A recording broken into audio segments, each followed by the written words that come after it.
So the goal in broadcast encryption is the following.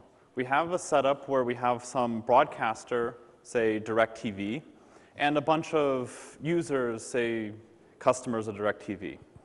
And what the broadcaster does is he wants to just broadcast a single ciphertext to all of the users, but select exactly the subset of the users that can decrypt the ciphertext. For example, the users who subscribe to a particular channel. So after choosing a set S, encrypting the message M to the set S, the users in S can decrypt the message, but the users outside of S cannot, even if they collude. In broadcast encryption, there's a trivial system where basically every user just has their own public and secret key. And you encrypt to a set of users by encrypting your message individually to each of the public keys for users in the set. So the goal in broadcast encryption then is to optimize the parameters, because we can see for the trivial construction, the ciphertext size grows with the size of the recipient set and could be at worst case equal to the number of users. The trivial construction, though, has nice secret keys. They're just constant. They're just a secret key for public key encryption scheme. And they also have very nice assumptions. All we need is any public key encryption scheme. But the ciphertext and the public parameters are large. All right. So the BGW scheme by Boneh, Zhandry, and Waters shows that you can actually do better than this by making specific assumptions on bilinear maps. In particular, they show that you can collapse the ciphertext to actually be independent of the number of users. And they also give another variant where you give a trade-off where you improve both the ciphertext and the public parameters.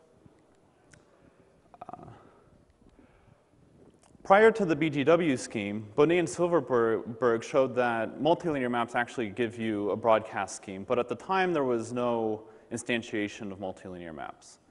However, now we have multilinear maps, and you can instantiate the Boneh-Silverberg scheme on them. But unfortunately, it turns out that the Boneh-Silverberg scheme does not really work well with the current multilinear maps, and I'll explain a little bit more on that in a second. In a related work, we show using obfuscation that you can also compress the size of the ciphertext and the public parameters if you're willing to make this strong assumption of DIO. In this work, our goal is to get all of the parameters small, the ciphertext, secret key, and public parameters, and build this directly from simple assumptions on multilinear maps. Okay. So let's just give a little background on multilinear maps, also known as graded encodings. In such a map, we have k levels, where k is determined at the beginning. In this example, k is 5. And there's also an associated ring I'll call R.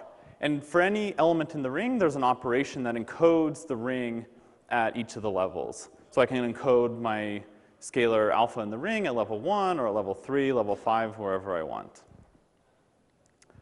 We can also add within levels. So if I have two encodings at level 1, I can add them and I get an encoding of the sum.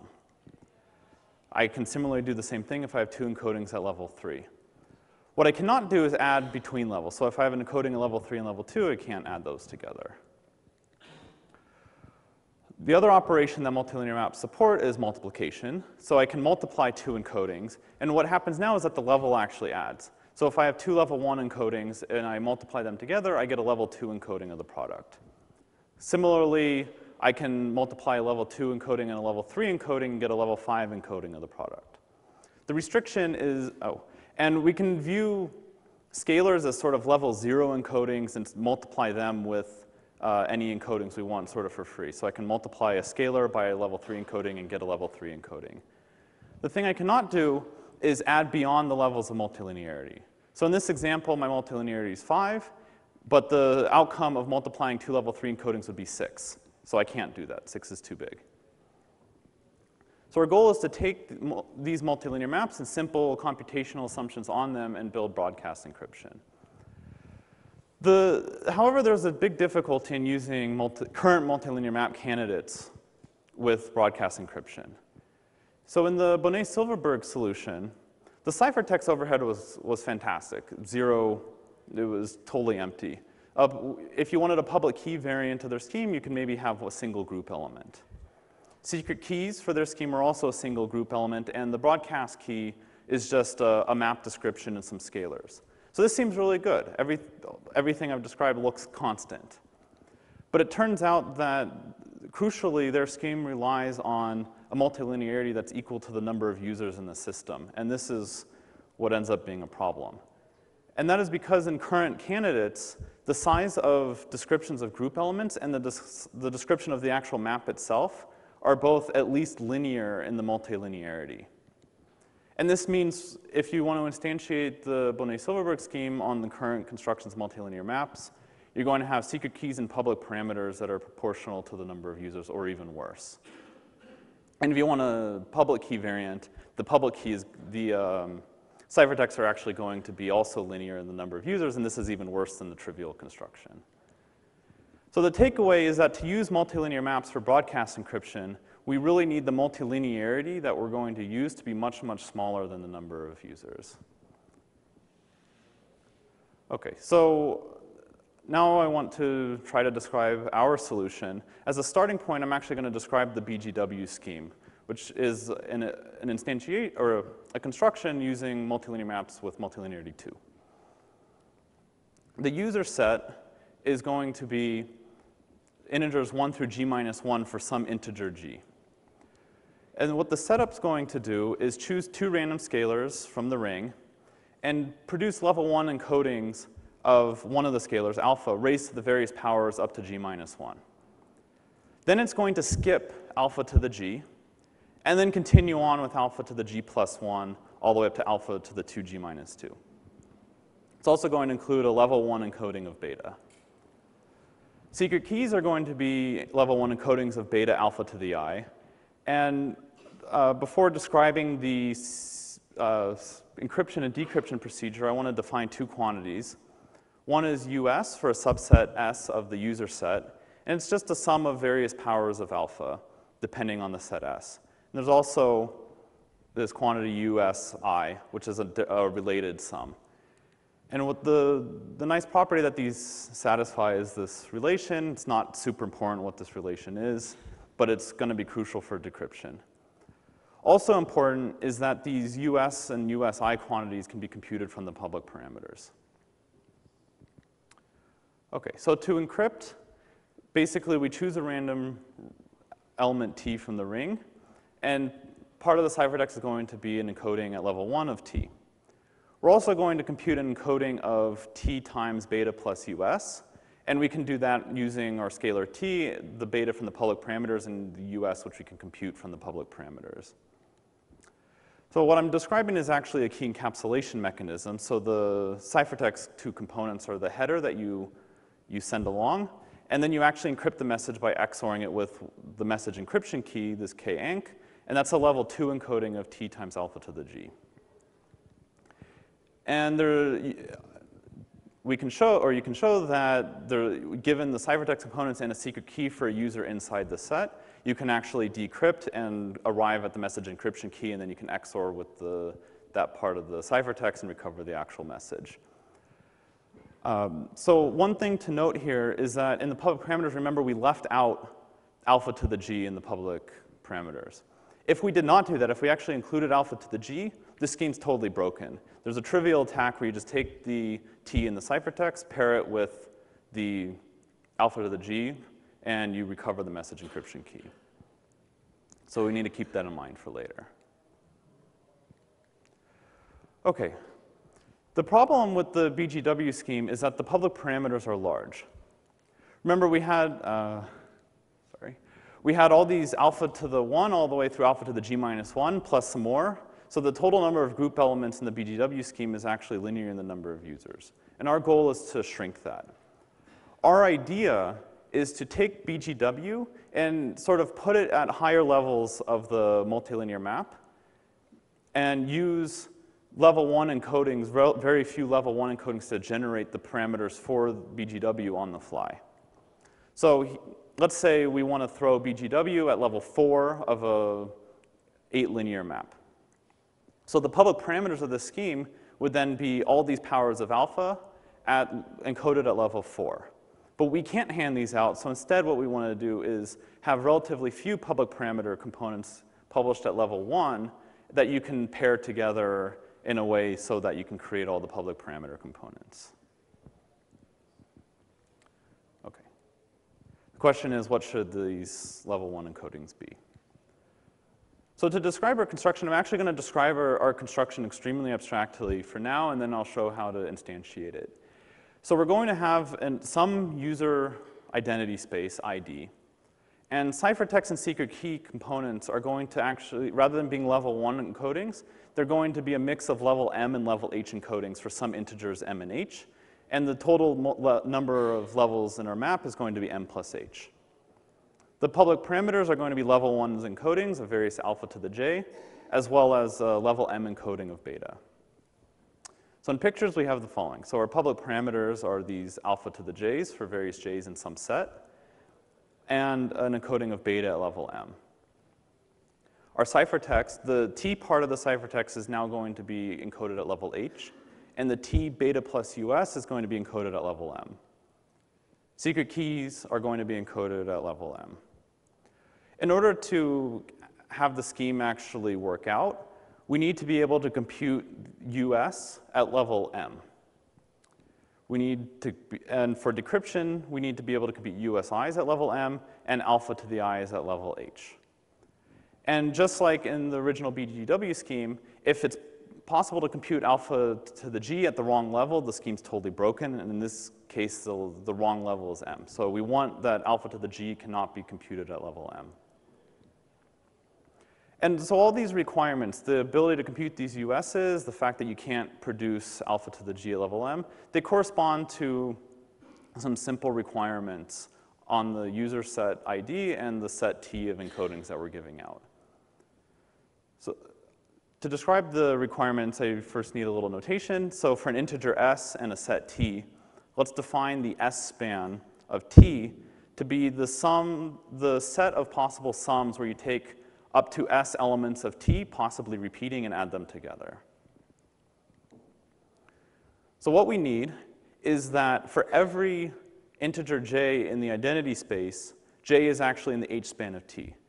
And this means that j can be represented as a sum of up to T elements in, up to H elements in T, and this is exactly so we can compute alpha to the j at level H. We also need that G minus I, for all the I in the identity space, is in the M span of T. And this is needed to compute the US values at level M. We also need that G plus, the difference in two distinct elements in the identity space, is also in the M span, and this is for the US I's. And lastly, I didn't mention this on the previous slide, but the encryptor needs to be able to compute the message encryption key. And in order to do that, he needs to be able to compute alpha to the G at the target level. So we need that G is in the M plus H span of T. And lastly, to block this trivial attack, we need that G is not in the M span of T. So G cannot be represented as a sum of M elements in T. Our goal now is to find a set of IDs and a set T such that ID is large. We want to be able to broadcast the largest number of users. Meanwhile, minimizing the number of elements we hand out in the public parameters, that's the size of T, as well as the multilinearity, because the size of the group elements increases with the multilinearity, so we want to minimize H plus M. A more subtle point is that we also want to keep T to be relatively simple, and this is because the set T will affect our complexity assumption that we ultimately make in order to prove security of our scheme. So we want a nice simple T to correspond to a nice simple assumption. And just to note this general abstraction, the BGW scheme fits in it very nicely.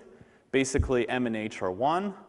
The ID space is the integers up to G minus 1, and T is 1 through G minus 1 and G plus 1 to 2G minus 2. So this abstract scheme actually generalizes the BGW scheme. Okay, now I'm going to describe our instantiation. So T is just going to be a bunch of powers of 2. It's just powers of 2 up till M plus 1. G is going to be 1 less than the highest power of 2 in T. And the ID space is going to be the set of integers less than G that have Hamming weight exactly H. And it's not too hard to verify that all the properties are satisfied. J is in the H-span of T. This is trivial because any integer in the identity space has Hamming weight H, so it can be represented as a sum of H powers of 2. Similar analysis for G minus I for all the identities I. The third property is a little harder to see, but it's straightforward to show, and then the last two are pretty straightforward.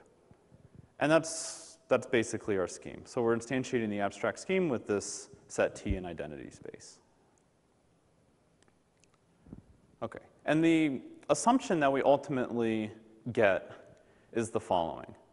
So the assumption gives you alpha to the various powers of 2 up till n plus 1, plus a level H encoding of another random element T.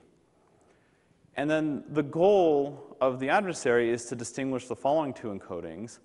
The first is a level m plus h encoding of T times alpha to the 1 less than the highest power of 2 handed out, and the other one is just a random encoding at level m plus h. And we can show that if this assumption holds, then our scheme achieves a static notion of security. Okay. So the whole point of this work was to shrink the parameter sizes for broadcast encryption. So let's just verify that we have achieved this. The number of users in our scheme turns out to be m plus 1 choose h for whatever m and h we chose. In order to maximize the number of users, we could set m to be roughly log n and h to be roughly m over 2. And if we do this, then the total multilinearity m plus h is logarithmic in n. And so the size of group elements in the map parameters is polynomial in the total multilinearity, so it's polylog in n. And the set T of public parameter elements is at most logarithmic, so basically the size of all parameters just becomes polylog in n. And that's exactly what we wanted. One interesting thing to note is that because all of our parameters are polylog in the number of users, we can actually set the number of users to be exponential. Set, say, n to be 2 to the lambda, where lambda is a security parameter. And if we do this, now we can get an identity-based scheme as follows. Basically, you take the identity for a user, you hash it down, and that hash it to a lambda bit string using a collision-resistant hash function. And this becomes our actual ID for the scheme. Okay. And here's just a table of the optimal settings of M and H for various numbers of users to minimize the total multilinearity. And you can see that the multilinearity doesn't grow extremely poorly. Even for 512-bit identities, we only need multilinearity in the several hundred. Okay, so in conclusion, we give a broadcast scheme where all of the parameters are polylog in the number of users from relatively simple assumptions and multilinear maps. We also give two other variants to the scheme I just described with various trade-offs. Some open questions. Well, we only prove static security. It would be interesting to see if we can get a scheme that's adaptively secure with polylog parameters. And then other applications of multilinear maps with very low multilinearity. For example, low overhead traitor tracing from log-n linear maps, or circuit ABE currently requires multilinearity proportional to the size of the circuit. Maybe we can get that down to log the size of the circuit. All right, that's everything. Thanks.